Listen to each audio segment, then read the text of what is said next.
말씀에 큰 은혜가 되시기를 바랍니다. 날씨가 조금 추워졌습니다. 3일 동안 평안하셨습니까? 또 며칠 후에 명절이 또 있는데 바쁘심에도 불구하고 이 수요 예배 자리에 나오신 여러분을 사랑하고 축복합니다. 옆 사람과 인사하십시다. 수요 예배 나와서 반갑습니다. 잘 오셨습니다. 은혜 많이 받으세요.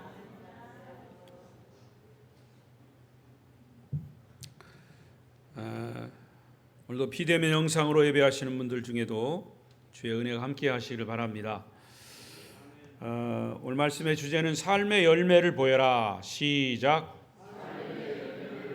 삶의 열매를 보여라. 우리 예수 믿는 사람은 예수 믿는 증거가 있어야 돼요. 여러분, 대한민국 국민입니까? 증거가 있습니까? 증거가 뭡니까? 주민등록증이죠. 외국에 여행할 때 꼭 있어야 될 게 여권입니다. 나는 이런 사람입니다. 대한민국 국민으로서 여행 왔습니다. 여권 잊어버리면 체포됩니다. 아무것도 못해요. 우리나라 사람들, 우리나라도 우리는 여기서 잘 살으니까 모르지만 외국 사람들이 우리나라 여권 얻기가 그렇게 힘들답니다. 우리나라로 들어오기가. 그래서 몰래 들어오잖아요. 몰래 들어와서 동남아시아 사람들이 그래서 여권 없으면 추방당합니다. 체포되면. 그런데 일본 사람, 중국 사람, 한국 사람 딱 세워놓고 미국 사람 보고 한국 사람이 누구냐 그러면 못 알아봐요. 뭘로 알아볼 수 있어요? 주민등록으로. 그리고 이 아시아 세 나라 사람을 갖다 놓고 이제 구분할 수 있는 것은 첫째는 말, 언어고요. 그 다음에는 그들의 문화에 따른 행동입니다. 말과 언어와 행동을 보면 구분할 수가 있어요. 이와 같이 예수 믿는 사람도 증거가 있어야 돼요. 그 증거가 뭐여야 합니까? 첫째는 언어여야 돼요. 예수 믿는 사람 입에서 막 쌍소리나 하고 막 이팔 저팔 막 이런 소리나 하고 그러면 벌써 의심을 해봐야 돼요. 그리고 말과 행동, 그 사람이 어떤 행동을 하느냐. 사기치고 도둑질하고 하는 사람은 그리스도인이 아니죠. 이렇게 특히 우리 그리스도인은 삶 속의 열매를 통해서, 삶의 열매를 통해서 그리스도인으로서의 증거가 있어야 합니다. 자, 예수님이 예루살렘 성전을 떠나서 잠시 이웃 지역인 베다니로 가셨습니다. 이 베다니는 나사로가 사는 동네예요. 그 동네를 자주 가셨어요. 그리고 하루를 묵으시고 다시 예루살렘 성전으로 들어오시다가 길가에서 한 무화과 나무를 발견하셨습니다. 무화과 나무에 뭐가 열립니까? 무화과가 열리죠. 그래서 사실은 예수님이 시장하셔서 무화과 나무 열매를 좀 따먹기 위해서 무화과 나무 곁에 갔어요. 몹시 시장하셨던 거죠. 18절, 19절을 보십시다. 큰 소리 읽어요. 시작. 이른 아침에 성회로 들어오실 때에 시장하신지라 길가에서 한 무화과 나무를 보시고 그리로 가서 잎사귀 밖에 아무것도 찾지 못하시고 나무에게 이르시되 이제부터 영원토록 네가 열매를 맺지 못하리라 하시니 무화과 나무가 곧 마른지라. 아주 이상한 일이 벌어졌습니다.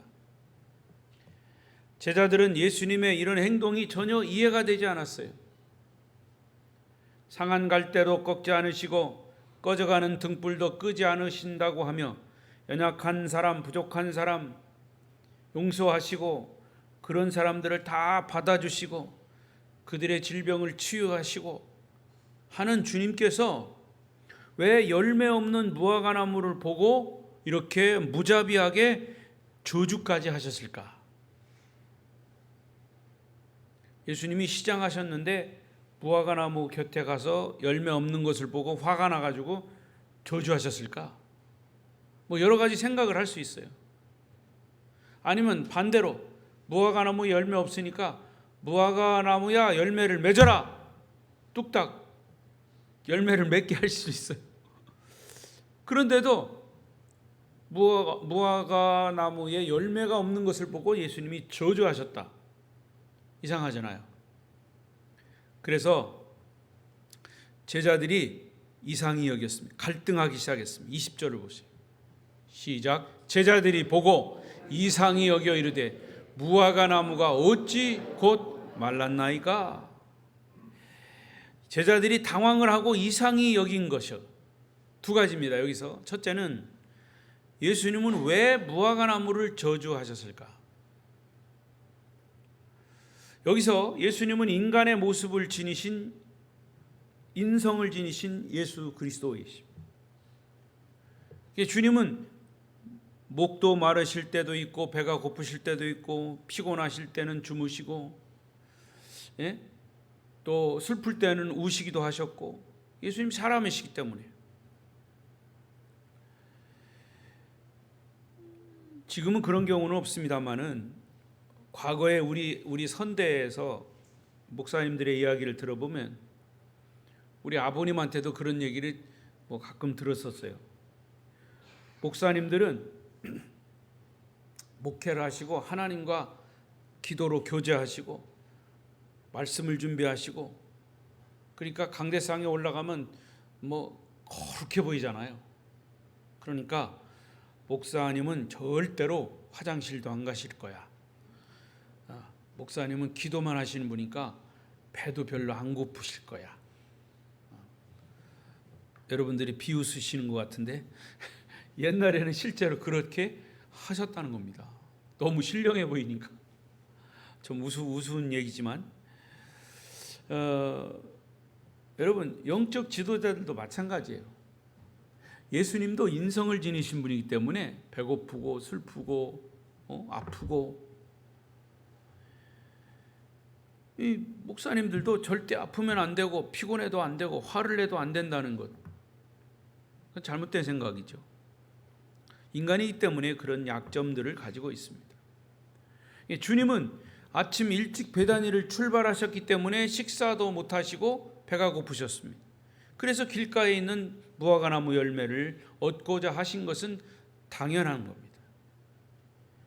그 당시에는요, 길가에 있는 나무의 열매들은 그냥 주인이 없이 열매 있으면 그냥 누구든지 따먹을 수 있었습니다.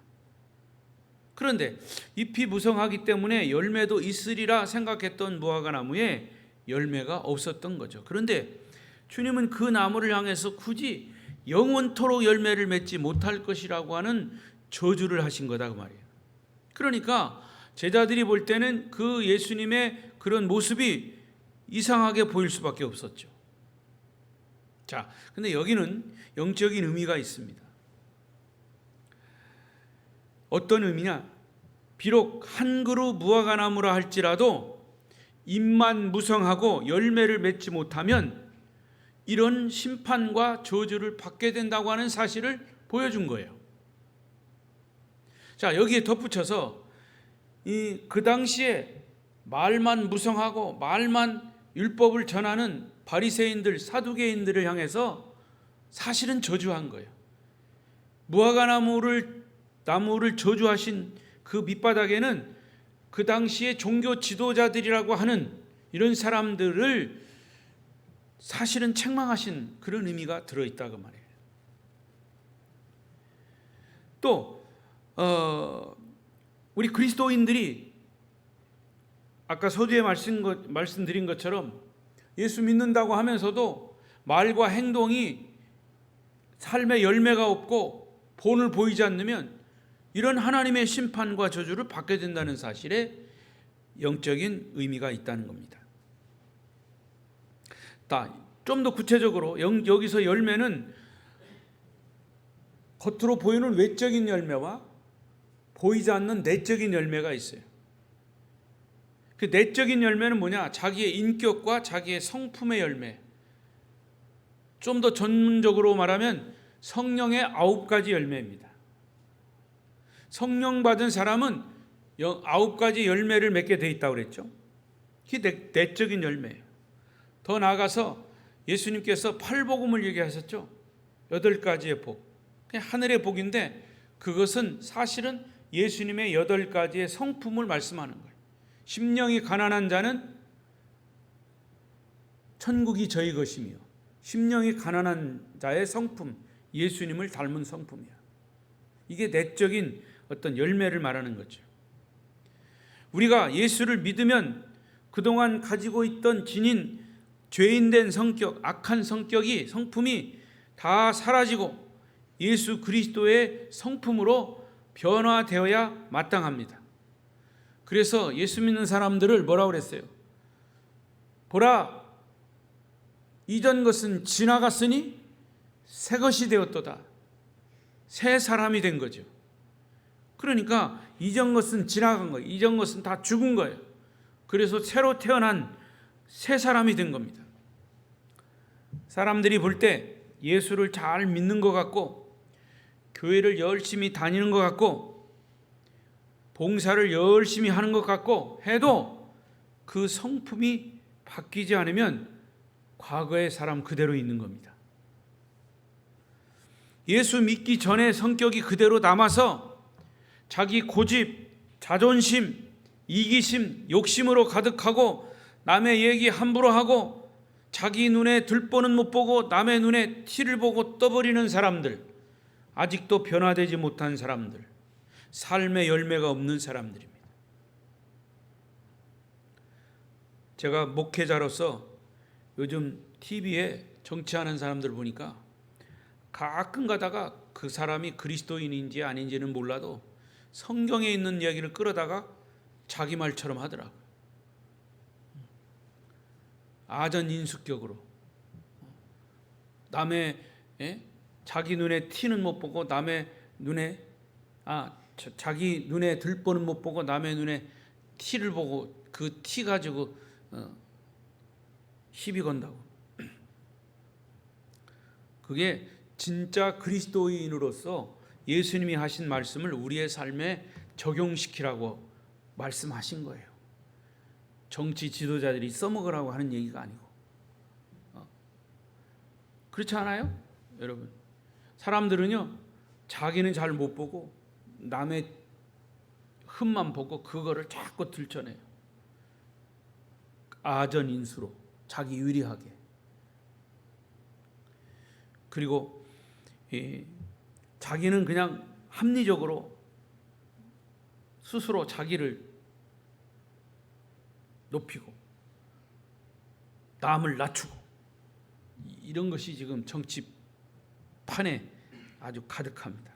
이제 앞으로 국회의원 선거 때 보세요. 그러니까 여러분, 제가 기도 제목에도 놨지만 무슨 당 이런 걸 보지 말고 그 사람이 정말 나라를 위해서 정말 사명을 가지고 나오는가. 그러니까 우리 그리스도인들만이라도 그거 보고 찍어야 돼요. 어차피 투표를 할 거라면, 어차피 목사님 우리는 거시기당이 안 될 건데요. 그렇게 휩쓸리지 말고 정말 예수의 눈을 가지고 기독교적인 그런 가치관을 가지고 나라를 위해서 일할 사람이 누군가 하는 것을 보고 여러분의 귀한 그 한 표를 해야 돼요. 결과가 어떻게 나든 그게 양심적인 그리스도인의 모습이에요.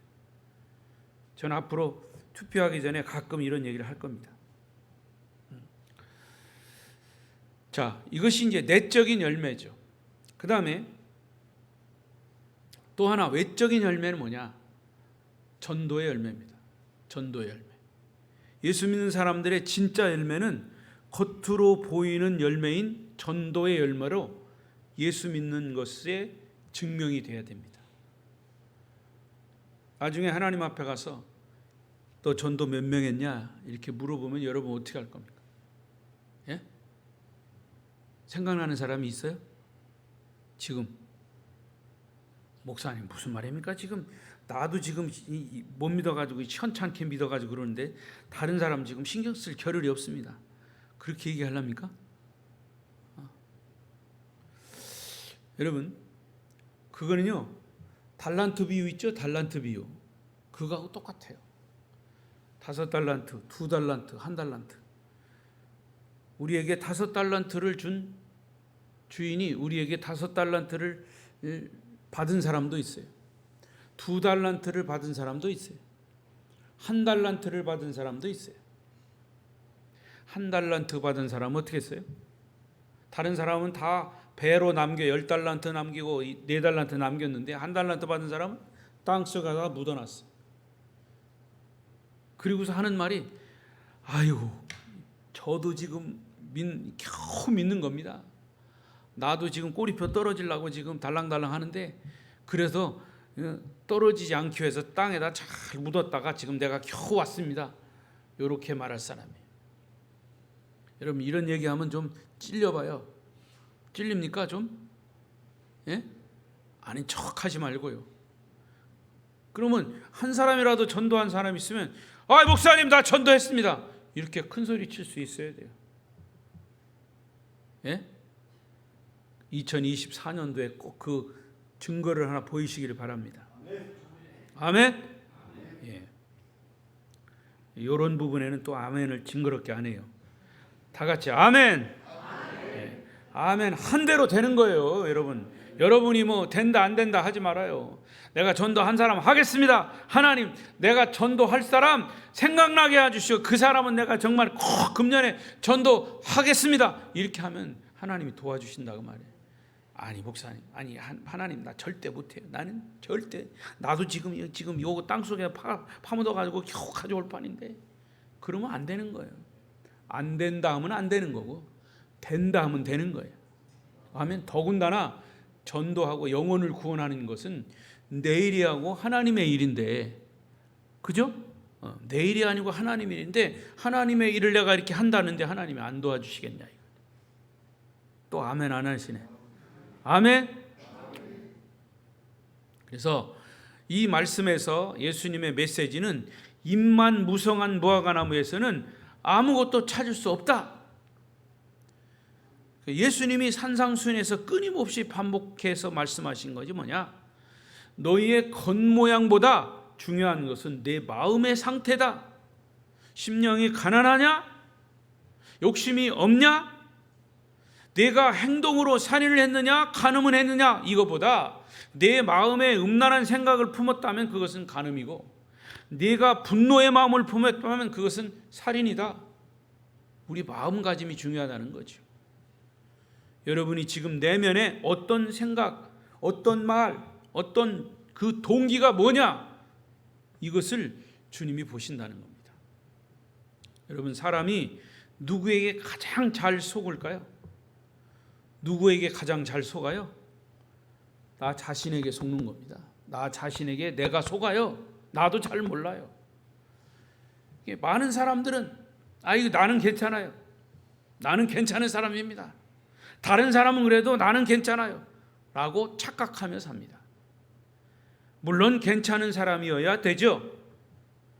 그러나 영적인 실체를 들여다보면 그렇지 못한 자신을 발견하게 됩니다. 주님께서 잎만 무성한 나무를 저주하신 것처럼 우리의 내면의 세계에 열매가 없고 내용이 없다면 그것은 저주받은 무화과 나무처럼 심판과 저주의 대상이 될 수밖에 없다는 겁니다.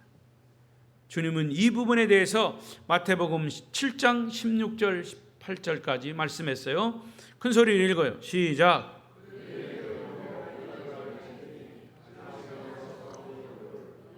엉겅퀴에서 무화과나무를 따겠느냐? 이와 같이 좋은 나무마다 아름다운 열매를 맺고 못된 나무가 나쁜 열매를 맺나니 좋은 나무가 나쁜 열매를 맺을 수 없고 못된 나무가 아름다운 열매를 맺을 수 없느니라. 아름다운 교회 다니는 사람들은 다 아름다워야죠. 이름이 아름다운 교회인데 아닙니까? 여기 말씀 그대로잖아요. 네. 또 이어서 19절 20절 7장 19절 20절 없어요? 아름다운 열매를 맺지 아니하는 나무마다 찍혀 불에 던져지느니라. 이러므로 그들의 열매로 그들을 알리라.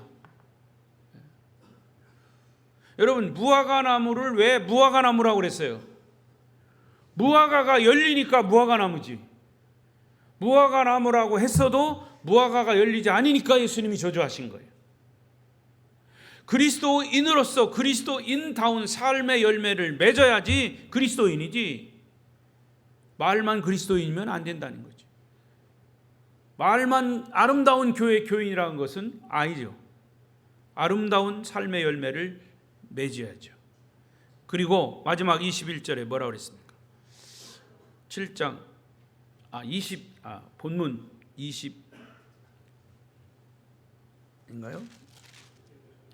7장 성경 찾아보겠습니다. 마태복음 7장. 제가 안 줬나 본데 7장 19절부터 보겠습니다. 마태복음 7장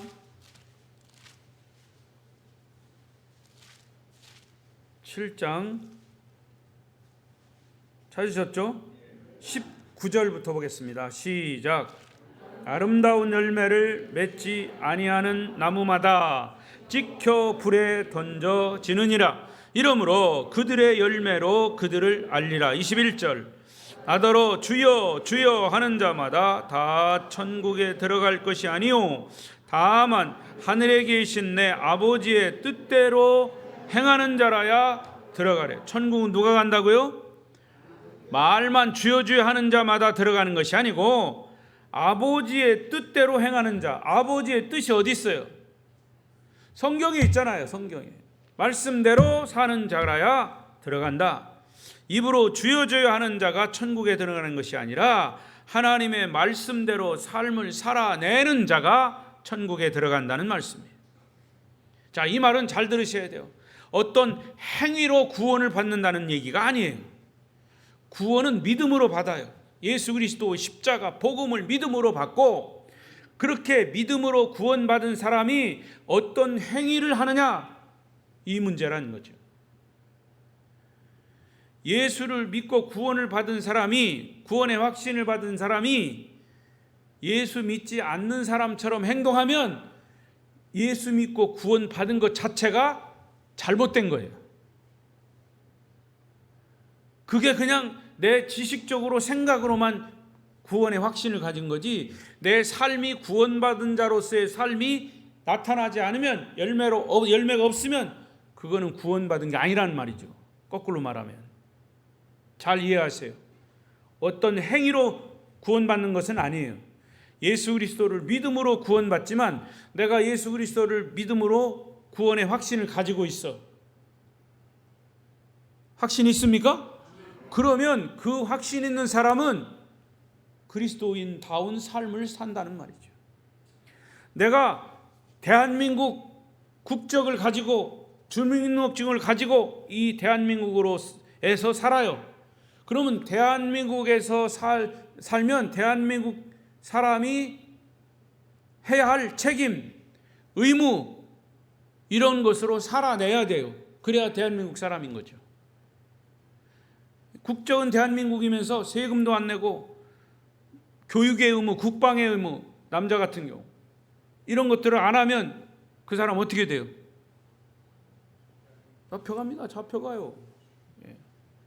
여러분, 세금 안 낸 사람, 부자들이 세금 안 내가지고 그 세금 안 내는 사람 추적해요. 계속 TV에 가끔 나오죠. 추적해요. 그런 막 의리의리한 집에 살아요. 그리고 이제 세금 안 낸 거를 딱 뒤밀면 뭐 핑계를 대고 난리쳐요. 그러면 세금 부과합니다. 만약에 세금 안 내면 딱지 붙어요. 다 딱지 붙이고 이제 제재를 가하는 거죠. 국방의 의무, 아직은 국방의 의무 안 해보세요. 남자들. 그러면 불이익을 당합니다. 이게 마찬가지예요. 여러분, 예수 믿는 사람이 내가 선한 행동을 하면 천국 간다는 것이 아니고, 비록 허물 많은 죄인이고 지옥 갈 만한 죄인이지만 내 마음속에 진실로 예수를 영접하고 구원의 확신을 가지고 살면 내가 구원받은 자예요. 그러면 구원받은 자로서의 내가 행동과 말을 삶으로 살아내야 되는 것이 증명이 돼야 된다는 거죠. 할렐루야. 그래서 열매 없는 무화과나무를 저주하신 예수님의 이 메시지는 뭐냐? 믿음은 그 열매를 통해서 알 수 있다는 사실을 깨우쳐 주기 위해서 말씀하신 거예요. 그런 무화과나무를 저주하신 겁니다. 그러니까 거짓과 형식과 위장과 허세의 신앙은 결국 저주와 심판의 대상이 된다는 메시지를 주신 겁니다.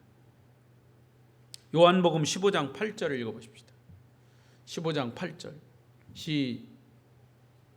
시작. 너희가 열매를 많이 맺으면 내 아버지께서 영광을 받으실 것이요 너희는 내 제자가 되리라. 삶의 열매를 많이 맺으면, 내적인 열매든 외적인 열매든 맺으면 내 아버지께서 영광을 받으실 것이요 너희는 내 제자가 되리라. 자, 이 말씀을 이렇게 풀어보겠습니다. 구원의 확신을 가지고 내가 구원받은 자로서의 삶을 사서 삶의 열매를 맺으면 그 그리스도인으로서 삶을 사는 것 자체가 하나님께 영광이 되는 거예요. 그리고 그런 삶 자체가 바로 주님의 제자인 거예요. 아멘? 내가 주님의 제자다 그래서 막 제자다 떠들고 다니는 게 아니고, 내가 그렇게 그리스도인으로서의 삶의 열매를 맺으면 당연히 하나님께 자연적으로 영광이 되고 나는 주님의 제자가 되는 거죠. 이 말씀이 그런 의미예요. 여러분이 진정한 그리스도인이라면 삶으로 증명해 보여야 합니다. 자, 또 하나 제자들이 놀란 것은 뭐냐? 무화과나무가 주님이 저주한 즉시 말라버렸어요. 예배 시간에 제발 졸지 마십시오. 이렇게 말한 목사가 강단에서 말한 즉시 안 졸았으면 좋겠어. 그런데도 계속 조는 거예요. 그러니까 여기서 설교하다 보면 조는 사람이 있으면 그냥 가슴이 답답해요. 제 솔직한 심정이에요. 그 조시는 분 여기 와서 한번 설교 좀 해보라고 그랬으면 좋겠어. 나 밑에 가서 졸게.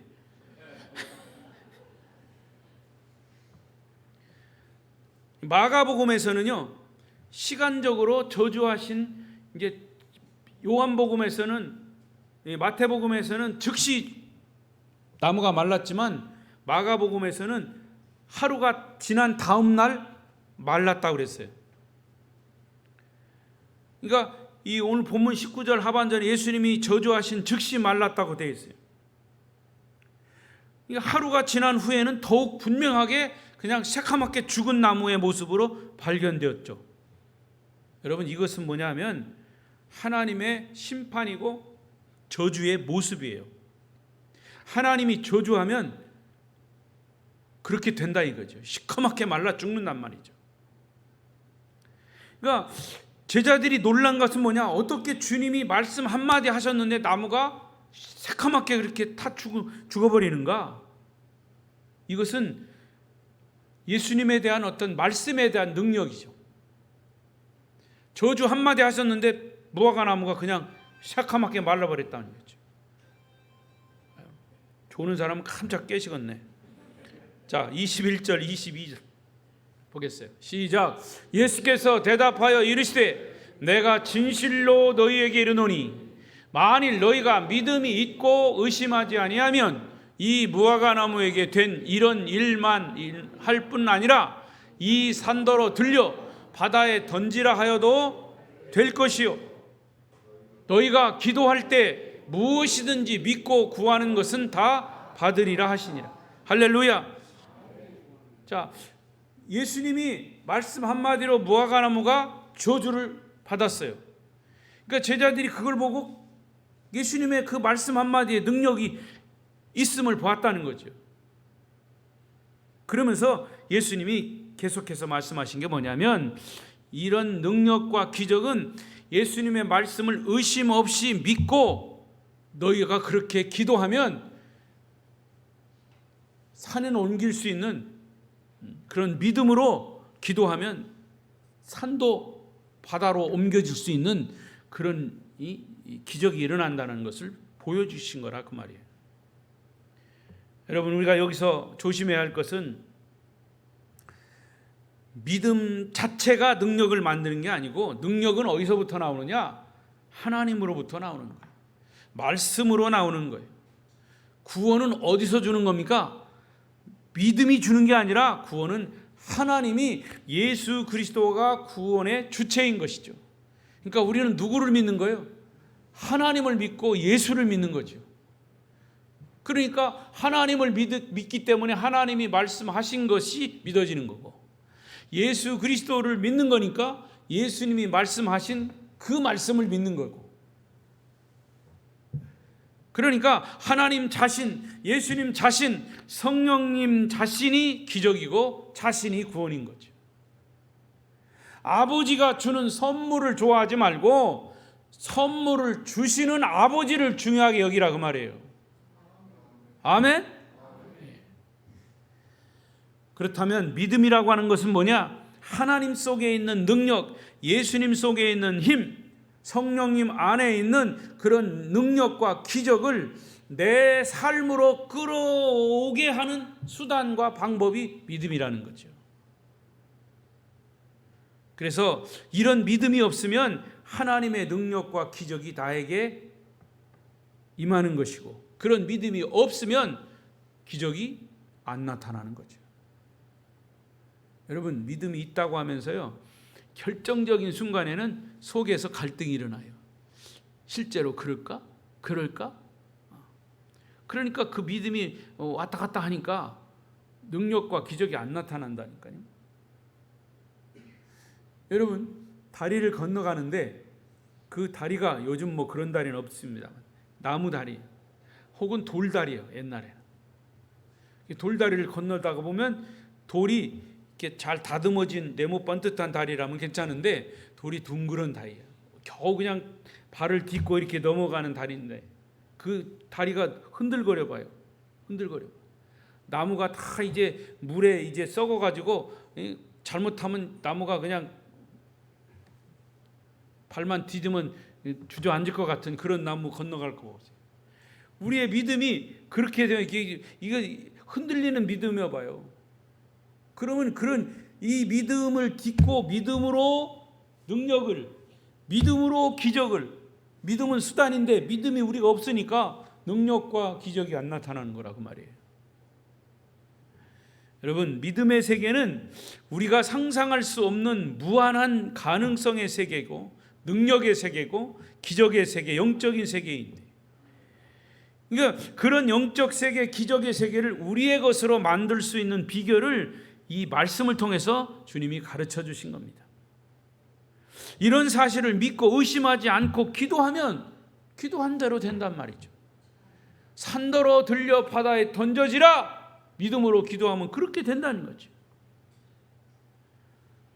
오늘 저녁에 가서 또 하나님 저 북산이 저기 또랑으로 그냥 던져지게 해주십시오. 그렇게 내일 새벽에 와서 목사님 아무리 기도해도 안 된대요. 말씀의 의미를 바로 깨달을 수 있길 바랍니다. 우리의 삶에는 너무나 많은 불가능, 장애물과 너무 많은 고통이 놓여 있어요. 그런 고통을 앞에 놓고 여러분은 어떻게 그런 고난들을 이겨가십니까? 돌파해 가십니까? 아니면 그 고난에 패배하고 고난에 낙심하고 무너지진 않습니까? 오늘 주님은 우리에게 말씀하십니다. 내 말 한마디로 무화과나무가 말라 죽는 것을 네가 보았느냐? 하나님이 하신다는 사실을 내가 믿고 의심하지 않으면 산을 옮겨서 바다에 던져진다 할지라도 그렇게 믿으면 되는가? 그렇게 그 믿음대로 될 것이다. 우리는 이런 믿음의 소유자가 되시기를 바랍니다. 여러분은 그런 능력을 체험할 수 있습니다. 나무를 뿌리채 뽑으면 곧바로 시들어버려요. 시간이 지나면서 그 나무는 서서히 변하게 되죠. 지금 우리에게 아무리 이런 일이 일어나지 않아도 주님의 말씀을 받으셨으면 그걸 믿고 가십시오. 의심하지 믿고 가십시오. 의심하지 말고, 그것이 하나님의 약속이고 그것이 하나님의 뜻이면 그대로 믿고 가시란 말이죠. 그리고 주님이 말씀하신 대로 이루어질 것을 기대하십시오. 우리 속에 있는 그런 방해물들은, 무거운 짐들은 성령님께서 다 제거해 주실 것을 확신합니다. 수고하고 무거운 짐진 자들아 다 내게로 오라. 내가 너희를 편히 쉬게 하리라. 우리의 거친 성격도 까칠한 성품도 주님이 변화시켜 주실 것입니다. 말씀을 이제 정리하면서 미국의 어느 한 인문학 박사님이 이런 통계를 냈습니다. 여러분 들어보셨을 거예요. 사람이 75년을 산다고 했을 때 평균적으로, 뭐 더 사시는 분도 있지만 75년을 산다고 했을 때 75년을 구체적으로 분석을 했어요. 그리고 보니까 75년 중에 잠자는 시간이 20년이야. 그러니까 3분의 1이 우리가 75년 살아도 잠자는 시간이에요. 주일날 교회와 예배 시간에 조는 시간, 이거는 안 칠 거예요 아마. 자, 일하는 시간 20년. 일하는 시간도 3분의 1이야.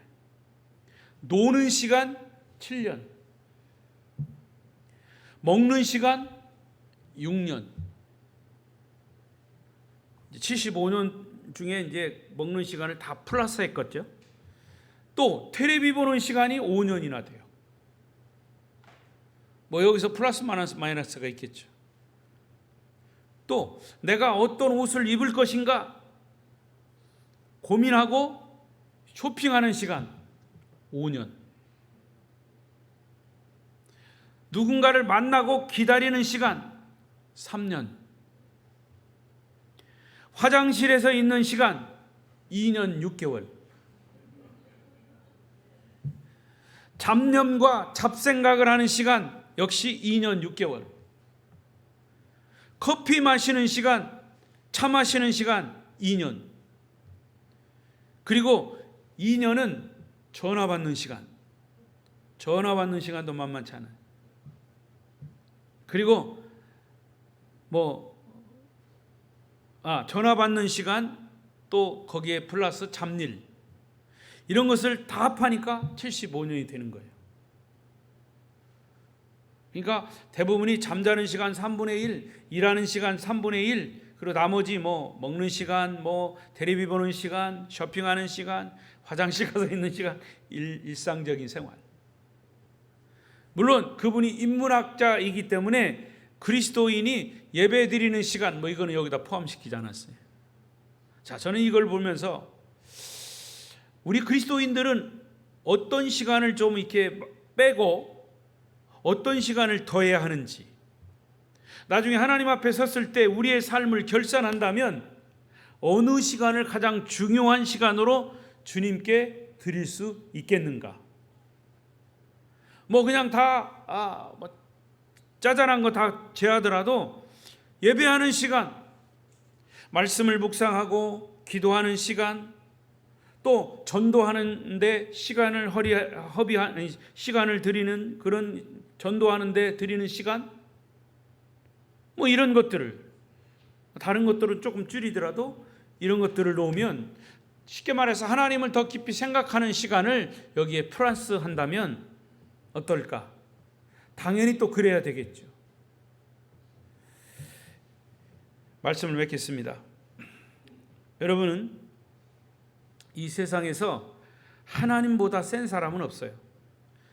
하나님을 이길 사람도 없어요. 그러나 하나님과 대결하려고 하는 사람은 많아요. 하나님을 없다고 하는 사람은 하나님을 무시하는 사람이고, 하나님을 원망하는 사람은 하나님을 대결하는 사람이고, 하나님은 우리의 대결 상대가 되지 않아요. 하나님은 우리를 사랑해 주시는 분이고, 우리를 구원해 주시는 분이고, 우리를 세상을 이기고 마귀를 이기도록 격려해 주시고 이끌어 주시는 분이고, 때로는 죽음까지도 이기신 분이에요. 할렐루야. 온유와 겸손하신 그 주님의 성품을 우리가 닮음으로 인해서 우리의 삶에 열매를 맺어야 할 것입니다. 그래서 우리의 목표는 뭐냐? 예수님의 성품을 담는 거예요. 그래서 그리스도인으로서의 삶의 열매를 맺어야 됩니다. 그리스도의 장성한 분량에 이르기까지 우리의 인격과 우리의 삶과 우리의 믿음과 모든 것을 이끌어 주시는 분은 only Jesus, 오직 예수밖에 없어요. 그렇게 믿고 의심치 않으면 우리가 가진 모든 무거운 절망, 의심, 염려, 걱정은 반드시 주님이 이기셨기에 주님을 닮는 우리도 이길 것입니다. 아멘. 크게 하세요. 이길 것입니다. 예수님 안에서 날마다 승리의 삶을 사시기를 축복합니다. 기도하겠습니다.